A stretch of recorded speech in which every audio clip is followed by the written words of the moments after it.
Hey guys, welcome back to another video. और आज हम देखने जा रहे हैं सोलो लेवलिंग का एपिसोड नंबर 3। तो एपिसोड की शुरुआत में हमारा मेन कैरेक्टर एक सपना देख रहा होता है जिसके अंदर वो मरने ही वाला होता है कि उसकी नींद खुल जाती है और वो अपने आप को हॉस्पिटल में देखता है और उसे याद आता है कि उसके हाथ और पैर दोनों ही उस डंजन के अंदर कट चुके थे। लेकिन वो जैसे ही अपने हाथ की तरफ देखता है वो देखता है कि उसके हाथ तो बिल्कुल ठीक हैं। और वो अपने पैर को भी देखता है और कहता है कि आखिर मेरा पैर वापस से मेरे शरीर में आखिर कैसे लग गया? वो तो अलग हो गया था ना। और मेरी चेस्ट पर भी हमला हुआ था, लेकिन अब मेरे बॉडी पर किसी भी तरह का निशान नहीं है। तभी हम देखते हैं कि दो लोग उससे मिलने के लिए आते हैं और वो कहते हैं कि हम हंटर एसोसिएशन से आए हैं और हमें उस डंजन के अंदर क्या हुआ उस चीज के बारे में तुमसे बात करनी है, क्योंकि तुम पिछले 3 दिनों से बेहोश थे और अभी तुम होश में आए हो। तो जिनको पूछता है कि मिस्टर ओंग और जूही कैसे हैं, तो वो बताते हैं कि मिस्टर सॉन्ग का एक हाथ कट चुका है और वो फिलहाल गायब हैं। और जूही की मेंटल स्टेट पर काफी ज्यादा असर पड़ा है उस डंजन के अंदर जाने के बाद। तो जिन वो कहता है क्यों नहीं पड़ेगा, उसने इतनी खतरनाक तरीके से लोगों को मरते हुए पहली बार ही देखा है। तो एसोसिएशन के लोग कहते हैं कि हमें सिर्फ वहाँ 6 सर्वाइवर्स मिले थे और उनमें से तुम भी एक, लेकिन सभी सर्वाइवर्स उस डंजन से बाहर निकल गए थे। लेकिन उन्होंने कब बताया कि तुम अकेले उस डंजन के अंदर रह गए थे। तो व्हाइट टाइगर गिल्ड के लोग जब उस डंजन के अंदर पहुंचे तो उन्हें वहां पर कोई भी टेम्पल नहीं मिला। वहां सिर्फ तुम मिले थे जो कि काफी ज्यादा बुरी हालत में थे और पूरे शरीर से खून आ रहा था। आखिर किसी को समझ नहीं आया कि आखिर तुम बच कैसे गए थे। और वो डंजन अब गायब हो चुका है, यानी कि हम में से कोई भी उस डंजन के पास जाकर ये नहीं देख सकता कि आखिर उस डंजन में हुआ क्या था। और क्योंकि तुम उस डंजन से अकेले इतनी आसानी से बच पाए हो बिना किसी खरोच के, तो हमें लगता है कि तुम्हारे अंदर सेकंड अवेकनिंग हो चुकी है। तो जिन्हों कहता है कि सेकंड अवेकनिंग वो होती है जिसके बाद कोई भी हंटर काफी ज्यादा स्ट्रांग हो जाता है, यानी कि वो ए और एस रैंक पर पहुंच सकता है। तो एसोसिएशन के लोग उसे एक माना मीटर देते हैं जिसके टच करने से उन्हें पता चलेगा कि आखिर उसकी सेकंड अवेकनिंग हुई है या नहीं। तो जिन काफी ज्यादा एक्साइटेड होता है और उस माना मीटर पे हाथ रखता है और जैसे ही उस माना मीटर में से उसकी रीडिंग आती है तो वो उन दोनों को लगता है कि उन दोनों को कोई गलत फहमी हो रही थी। इसकी सेकंड अवेकनिंग नहीं हुई है क्योंकि इसकी पावर लेवल एक नॉर्मल बंदे से भी काफ़ी ज़्यादा कम है।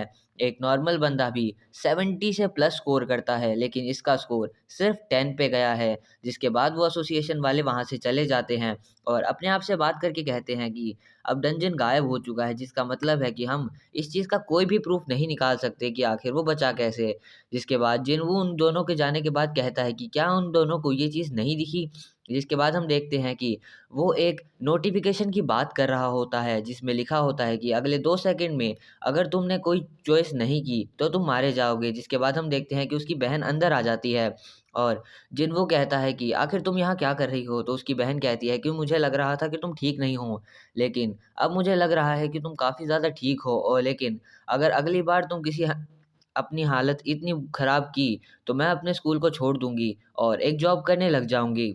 जिसके बाद जिन-वो अपनी बहन से माफ़ी माँगता है और कहता है कि क्या तुम्हें पता है कि अगर किसी गेम में कोई नोटिफ़िकेशन आए तो हम उसे कैसे खोलेंगे? तो उसकी बहन कहती है कि हमें इन्फो बॉक्स में जाना होगा ताकि हम उस नोटिफ़िकेशन को पढ़ पाएँ। और ये सब सुनकर जिन-वो की बहन को लगता है कि इसकी तबीयत बिल्कुल ही ठीक है, मुझे इसकी टेंशन करने की ज़रूरत नहीं है, और वो अपनी दोस्त के साथ वापस से अपने स्कूल में जाने लगती है। उसके बाद उसके सामने दिखाई देता है कि ये सिस्टम डिज़ाइन किया गया है ताकि वो किसी प्लेयर को असिस्ट कर सके। उसके अगले सीन में हम देखते हैं कि उसके लिए एक क्वेस्ट आई होती है जिसमें उसे पुशअप, सिटअप्स, स्क्वाट्स और रनिंग करनी है, लेकिन वो उस चीज़ को इग्नोर कर देता है और कहता है कि अभी मैं सिर्फ हॉस्पिटल में एडमिट हूँ और अभी मैं बिल्कुल ठीक भी नहीं हुआ हूँ और मुझे तो लगता नहीं कि ये कुछ सीरियस चीज़ है, इसलिए मैं इसे इग्नोर कर रहा हूँ।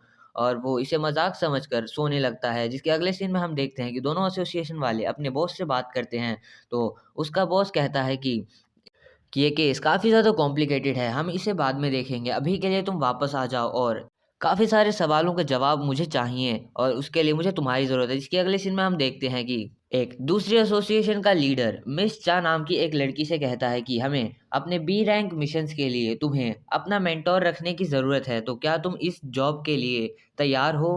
क्या तुम इस जॉब के लिए हाँ बोलोगी? तो वो कहती है कि मैं इस चीज़ के लिए बिल्कुल भी तैयार नहीं हूँ। तो वो कहता है कि तुम्हें कुछ भी नहीं करना, तुम्हें सिर्फ़ जैसे तुम लड़ाई करती हो सिर्फ़ उसी तरह से करना है। बाकी लोग तुम्हें देखकर काफ़ी ज़्यादा मोटिवेट होंगे और अपने आप ही अपना बेस्ट देने की कोशिश करेंगे। तो क्या तुम इस चीज़ के लिए तैयार हो?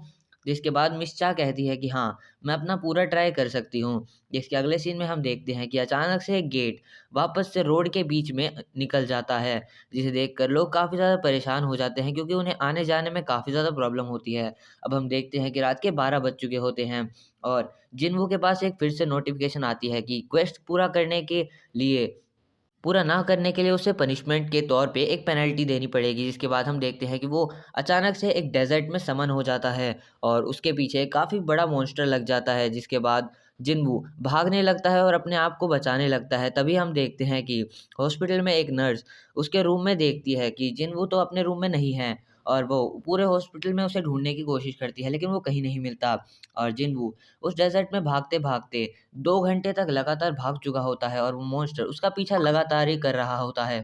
तभी उसके सामने एक नोटिफ़िकेशन आती है कि अभी तो उसे 2 घंटे के लिए और भागना है, जिसे देखकर वो कहता है कि इस चीज़ को मैं आखिर लगातार 2 घंटे तक कैसे और कर पाऊँगा।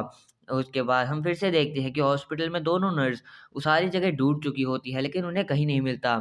जिसके बाद हम देखते हैं कि सुबह के 4 बज चुके होते हैं और उसके 4 घंटे भागने का टाइम अब 10 सेकंड रह चुके होते हैं और वो मॉन्स्टर जिन्हों को बस पकड़ने ही वाला होता है कि टाइम खत्म हो जाता है और जिन्हों वापस से हॉस्पिटल में आ जाता है और एक दीवार से टकरा के नीचे गिर जाता है और नोटिफिकेशन आती है कि पेनल्टी क्वेस्ट कंप्लीट हो चुकी है। जिसके बाद हम देखते हैं अगले दिन सुबह जिन्हों रेडी होकर फिर से रनिंग के लिए निकल जाता है और ऐसा वो पिछले 4 दिनों से कर रहा होता है।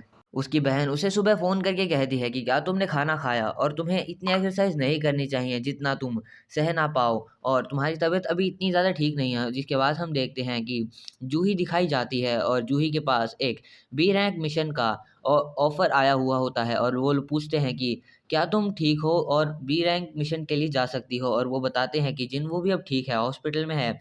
इसके बाद वो जिन्हों से मिलने के लिए हॉस्पिटल जाती है और वहाँ देखती है कि 2 नर्स आपस में बात कर रही होती है कि जिन्हों किस तरह पिछले 4 दिनों से सुबह जल्दी उठकर इतनी देर तक बाहर हॉस्पिटल के रनिंग कर रहा होता है। और वो कहती है कि मैंने सुना था हंटर्स काफ़ी ज़्यादा जल्दी ठीक हो जाते हैं, लेकिन मैंने इतना नहीं सोचा था कि इतनी जल्दी भी ठीक हो जाएँगे। जिसके बाद हम देखते हैं कि जिन्हों के भागने का टास्क कंप्लीट हो जाता है और वो एक स्पेल का इस्तेमाल करता है, जिसकी वजह से उसकी सारी थकान दूर हो जाती है और वो अपने आप से ही बात कर रहा होता है उन नोटिफ़िकेशंस को पढ़ के। तो सारे लोग उसकी तरफ देख रहे होते हैं। अब वो सारे लोगों को देखकर कहता है, सॉरी, ये मेरी गलती है।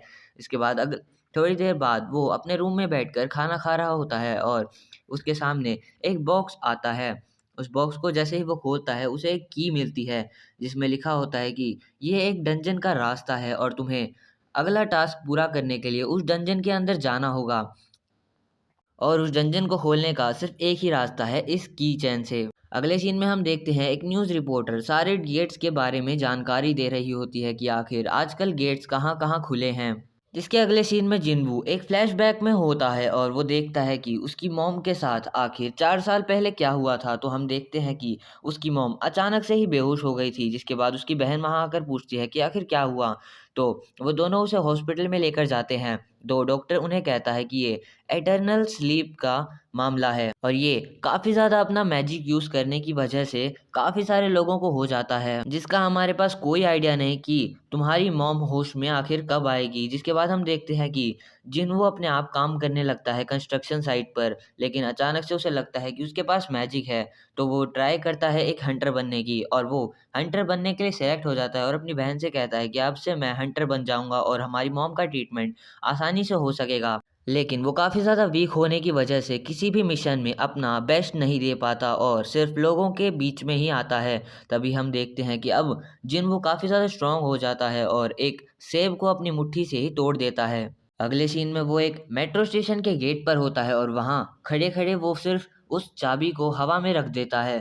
तभी उसके सामने एक गेट आ जाता है, जिसकी चाबी जिन्हों के पास होती है और जैसे ही वो उस चाबी को यूज़ करता है, वो एक पूरी तरह से नया डंजन बन जाता है और जैसे ही वो डंजन के अंदर जाता है, वो देखता है कि वहाँ से अंदर आते हुए लोग बाहर जा सकते हैं, लेकिन वो इस डंजन के बाहर नहीं जा सकता। उसके लिए जो रास्ता है, वो अब पूरी तरह से बंद हो चुका है और अगर उसे डंजन से बाहर जाना है, तो उसे इस टास्क को पूरा करना ही होगा। तो वो मेट्रो स्टेशन के नीचे जाता है और जैसे ही वो नीचे जाता है देखता है कि उसके सामने काफ़ी सारी अंधेरी जगह है और अचानक से उसके आगे कई सारे गॉब्लिन्स स्पॉन हो जाते हैं, जिन्हें देखकर उसे याद आ जाता है कि उस पिछली बार इन्हीं गॉब्लिन्स की वजह से मुझे काफ़ी ज़्यादा चोट लगी थी और जूही की मदद से मैं ठीक हो गया था, लेकिन अब मेरे पास कोई भी हीलर नहीं है और अगर मुझे ज़्यादा चोट लगी तो मैं इस जगह से बाहर नहीं जा पाऊँगा। तो वो इन गॉब्लिन से फाइट करने लगता है और सबसे पहले वो एक गॉब्लिन को हरा देता है, जिसके बाद उसे लगता है कि वो काफ़ी ज़्यादा स्ट्रॉन्ग हो चुका है और उन बाकी 2 गॉब्लिन से भी लड़ने लगता है और उन दोनों को भी आराम से मार देता है। उन्हें मारने के लिए उसे सिर्फ़ अपने एक छोटे से नाइफ़ की ज़रूरत पड़ी थी, लेकिन उसने उन तीनों को काफ़ी ज़्यादा आसानी से अपने अटैक से मार दिया और उन गॉब्लिन्स को हराने के बाद उसे लगता है कि वो सेफ़ है, लेकिन तभी उसे हल्की-सी आवाज़ आने लगती है और वो जैसे ही पीछे मुड़ के देखता है, उसे एक बड़ा-सा वुल्फ दिखाई देता है, जो कि उन तीनों गॉब्लिन्स की पावर से डबल पावर का है और उसे हराना जिन्वू के लिए काफ़ी ज़्यादा मुश्किल होने वाला है और जिसे देखकर जिन्वू काफ़ी ज़्यादा डर जाता है और उसके पैर भी हिलने बंद हो जाते हैं और उसे उस स्टैचू की याद आती है, जिसे देखकर वो उसकी तरह ही बिल्कुल हिल नहीं पाया था और काफ़ी ज़्यादा डर गया था। वो कहता है कि अगर मुझे यहाँ चोट लगी तो मैं समझो गया, यहाँ से मेरे बाहर जाने का कोई भी रास्ता नहीं है, तो मुझे इस वुल्फ को मार के ही इस डंजन से बाहर जाना होगा, वरना मैं अपनी बहन और अपनी फैमिली को वापस नहीं देख पाऊँगा। और वो वुल्फ उस पर हमला कर देता है और हमारा 3rd एपिसोड खत्म हो